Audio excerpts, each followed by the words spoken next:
Good evening, नमस्कार। मेरा नाम डॉक्टर संजय शर्मा है।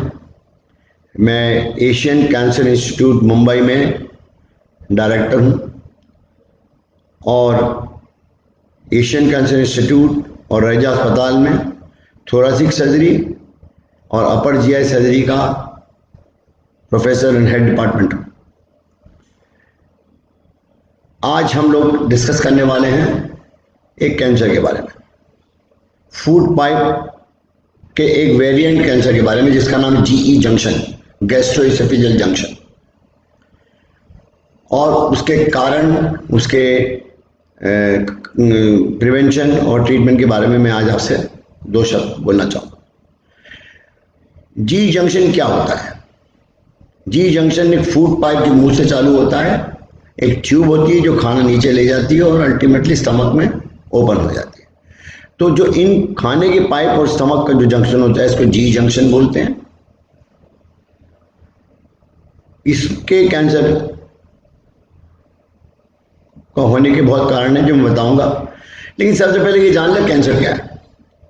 देखिए, कैंसर जो है कोई कीटाणु से नहीं होता है, लेकिन कैंसर हमारे बॉडी की जो एक इकाई होती है सेल, जो सेल मल्टीपल ऑर्गन बनाते हैं, बहुत सारे ऑर्गन, हाथ, पैर, लिवर, फूड पाइप। ये सेल जो बॉडी में ग्रोथ होती है, बॉडी के मैकेनिज्म के कारण से इसमें प्रॉपरली ऑर्डरली ग्रोथ होती है और पेशेंट जो सेल होते हैं वो बनते हैं, फिर उनकी सेल डेथ हो जाती है। ये सब प्रोग्राम होता है और अल्टीमेटली उसकी ऑर्गन की जो एनाटॉमी होती है वो बदलती नहीं है। लेकिन अगर सेल डिसरे हो जाएं, बढ़ने लग जाएं और मरे नहीं, तो बहुत सारे ट्यूमर इकट्ठे हो जाएंगे एक जगह पे और वो कैंसर कहलाते हैं, जो फैल जाए। So cancer is curable if it is detected early. अब let's talk about G junction. G junction एक स्टमक के और फूड पाइप के बीच में जो जंक्शन, उसमें स्फिंक्टर होता है, मसल का स्फिंक्टर होता है जो खाने को ऊपर आने से रोकता है, और वो पेट के और स्टमक के बीच में डायफ्राम के लेवल पे होता है। इसमें अगर कुछ गड़बड़ आ जाए या इसके अंदर ये सेल बिगड़ने लग जाए तो इससे जी जंक्शन कैंसर हो जाता है। प्रमुख सिम्टम क्या होते हैं, तकलीफें क्या होती हैं? एक तो अर्ली स्टेज में होता है जिसमें कि हम लोग बोलता है बहुत जलन हो रही है, रेट्रोस्टेनल पेन हो रहा है, डिस्पेप्सिया हो रहा है, खाना हजम नहीं हो रहा है, और कभी कभी खाना ऊपर आ जाता है। खासकर मोटे पेशेंट में ये कभी कभी फूड पाइप ऊपर आ जाता है, इसको कहते हैं हाइटस हर्निया, और ये हाइटस हर्निया खाना रिगर्जिटेट करता है, तो इससे बहुत तकलीफ होती है। लेकिन मैंने तो होता है अमूमन हिंदुस्तान में हम लोग इसको बहुत डिफरेंट कारणों के कारण इग्नोर कर देते हैं कि आज हमने खाना नहीं खाया इसलिए हुआ, कल हमने बहुत अच्छा खाना खाया हुआ, कल हमने बाजार में खाना खा लिया वो अच्छा हुआ, इसके कारण से तकलीफ हो गई। ये कारण परसिस्ट करता है। हम कारण बताते हैं लेकिन अपने सिम्टम को भूल जाते हैं, जो हम लोग अनफॉर्चुनेटली इंडिया में ये बहुत खास आदत नहीं है कि हम अपने सिम्टम को जल्दी बताएं।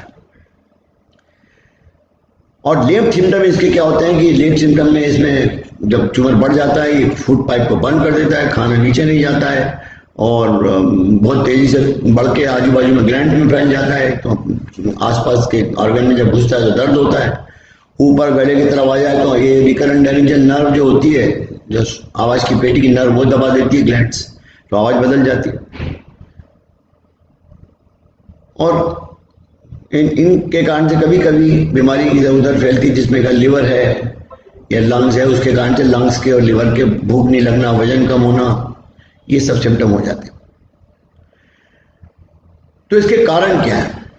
देखिए, बहुत सारे कैंसर की जो कारण लोग कहते हैं जेनेटिक होता है, वो जेनेटिक इस बीमारी में अभी तक प्रूव नहीं हुआ है, लेकिन बहुत सारे रिस्क फैक्टर होते हैं जो इस कारण को, इसमें कैंसर को बढ़ावा देते हैं।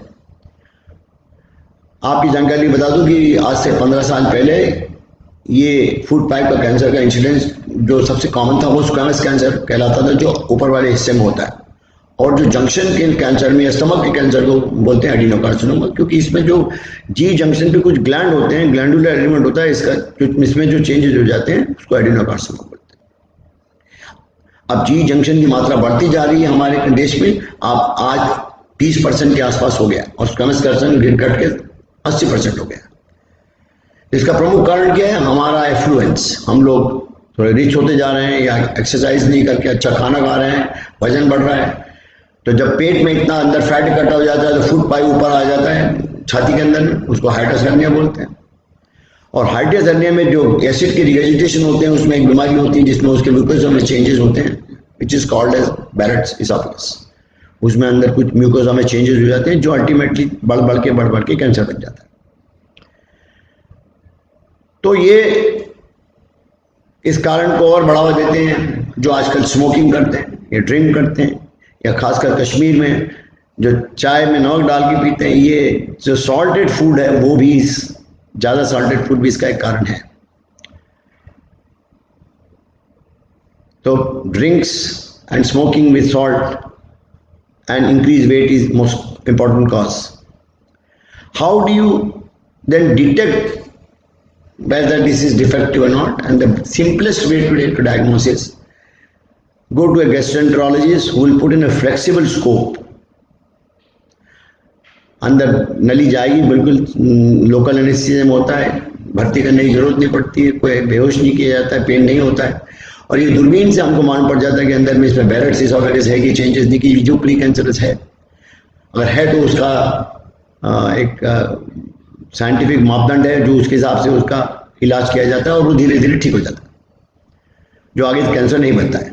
लेकिन अगर कोई कैंसर है उसमें अर्ली स्टेज पे या लेट स्टेज पे, तो उसमें एक ट्यूमर हो जाता है, जो वो बंद हो जाता है, उसके कारण से खाना नहीं जाता। इसलिए उसको हम लोग जांच करके पता करते हैं और उसमें एक टुकड़ा निकालते हैं छोटा सा, जिससे कि कैंसर के बारे में मालूम पड़ जाता है। और ये मिथ से भूल जाइए कि बायोप्सी करने से कैंसर फैलता है, ये गलत है।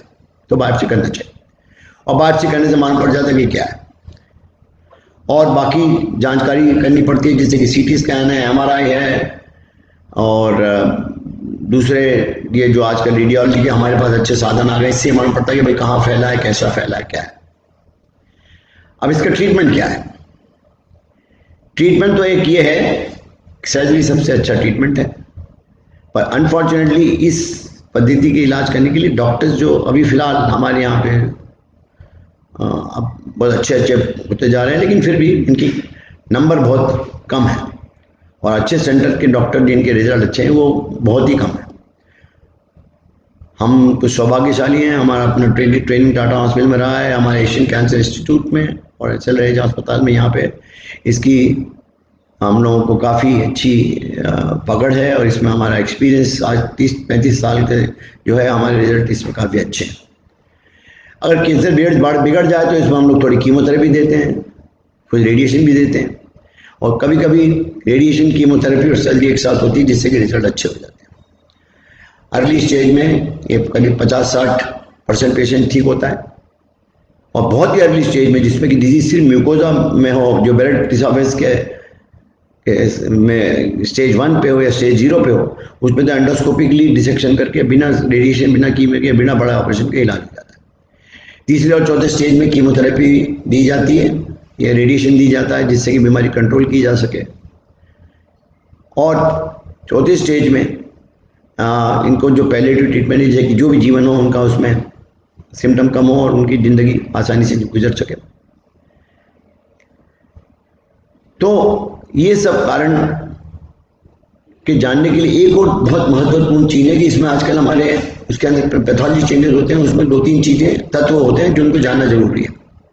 बायोप्सी में अगर हमारे पास इनके स्टमक पे, इस एरिया में रिसेप्टर कहते हैं, स्टमक में उसको कहते हैं हर्ट रिसेप्टर, और एक दूसरा होता है VEGF रिसेप्टर। ये दोनों अगर बढ़ जाते हैं, इनके लिए हमारे पास टारगेट थेरेपी अवेलेबल है, जैसे कि HER2 के लिए हर्सेप्टिन दवाई और VEGF के लिए रामिसुब्रमण्यम, ये कीमोथेरेपी के साथ दी जाती है, और इससे आजकल यूज करने से काफी हद तक हम ट्यूमर कंट्रोल कर लेते हैं और लाइफ बचा सकते हैं। अब रहा सवाल प्रिवेंशन का कि कैसे रोकथाम की जाए। तो यस, अगर आपका मोटापा ज़्यादा है, खाना ऊपर आ रहा है, बेंचिंग हो रही है, और काफ़ी समय से हो रही है तो अपना वजन कम करिए, ये बहुत इंपॉर्टेंट फैक्टर है, जिससे कि हाइटस अन्य कम होएगा या बनेगा नहीं। और अगर हाइटस बन गया है तो आजकल दूरबीन के सहारे हम लोग फंडोप्लाकेशन करके हाइटस अन्य को ठीक कर देते हैं, जिससे कि ये बैरेज इसोफेगस नहीं बनता है या प्री कैंसरस कंडीशन नहीं बनती है। स्मोकिंग अच्छी चीज़ नहीं है, स्मोकिंग को बंद करना चाहिए। स्मोकिंग करने से आगे अपने नुकसान हैं। अल्कोहल और जो भी चीज़ें इनका सेवन करते हैं आप एक बहुत लिमिट में कर सकते हैं, ओकेजनल कर सकते हैं, लेकिन अगर नियमित रूप से करेंगे तो इससे कैंसर के प्रभाव बढ़ने का खतरा खासकर तंबाकू के साथ में है, ये छोड़ दीजिए। और दूसरी चीज़ जो सबसे आखिरी में कहना चाहता हूँ मैं, कि हम इसको अगर प्रिवेंट कर सकें, अपने सिम्टम को जल्दी पकड़ सकें, जैसे कि मैंने कहा डिस्पेप्सिया है, ये है, इसके कारण न ढूंढें और जल्दी डॉक्टर्स के पास जाकर अपना ट्रीटमेंट करने की कोशिश करें, उसका निदान करके उसके अर्ली ट्रीटमेंट का इलाज जो भी हम साइंटिफिकली जो मैंने कहा वो करें, तो इसको प्रिवेंशन करके इसको रोकथाम करके आगे इस बीमारी को ठीक करने की कोशिश की जाए। सर्जरी के लिए एक चीज़ बहुत ज़रूरी है कि जैसे कहा कि इसमें हम लोग एक फूड पाइप का ऑपरेशन करते हैं, उसमें कभी आधा फूड पाइप, कभी पूरा फूड पाइप और स्टमक से फूड पाइप बनाते हैं, और आजकल स्टेपलर की मदद से, रोबोट की मदद से ये सर्जरी बड़ी पेन फ्री और बड़ी कुशलता से की जा सकती है। स्टेपलर्स का इस्तेमाल किया जाता है जिसमें कि लीकेज बिल्कुल कम होता है, और मोर्टालिटी जो आज इस बड़े ऑपरेशन की होती है वर्ल्ड ओवर, उसके लेवल पे आज हम लोग हैं जहाँ मोर्टालिटी हार्डली निम्न स्तर पे 0.5 to 1% के बीच में, जो पूरे वर्ल्ड में एक्सेप्टेबल है। तो ये चीज़ याद रखते हुए आप इस बीमारी के बारे में सचेत रहिए। जय हिंद, नमस्कार।